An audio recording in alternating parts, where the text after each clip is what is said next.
fumée augmente considérablement le risque de maladies cardiovasculaires, y compris les maladies cardiaques, les crises cardiaques et les accidents vasculaires cérébraux lorsque la fumée de cigarette est inhalée.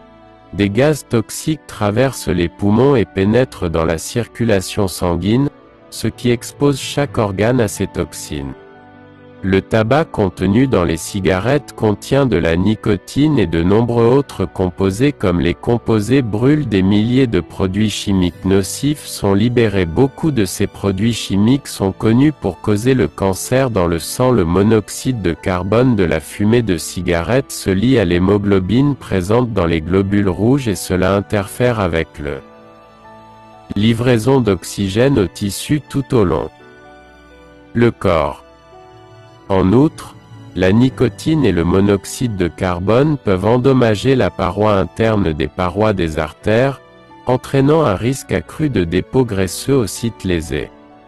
Ces dépôts graisseux appelés athérosclérose peuvent provoquer un rétrécissement important des vaisseaux sanguins, ce qui peut réduire considérablement le flux sanguin dans l'artère coronaire.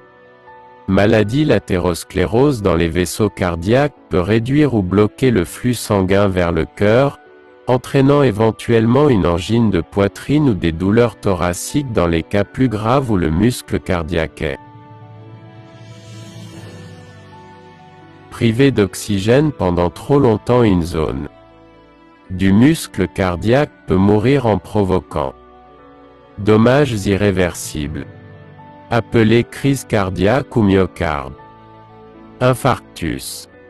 Lorsque la nicotine dans le sang circule à travers la glande surrénale, il stimule la libération d'une hormone appelée épinéphrine. Cette hormone provoque la fréquence cardiaque et la tension artérielle à augmenter potentiellement en mettant un ajout pression sur le cœur. Fumer aussi augmente le risque de caillots sanguins parce qu'il provoque des plaquettes dans le sang.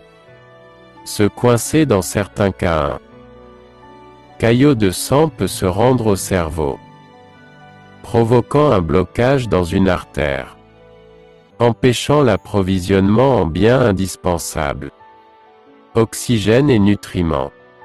Ceci est communément appelé un accident vasculaire cérébral. Suite à un AVC, la région du cerveau affectée peut ne plus fonctionner normalement, pouvant entraîner une invalidité dans les cas graves. Un accident vasculaire cérébral peut être mortel.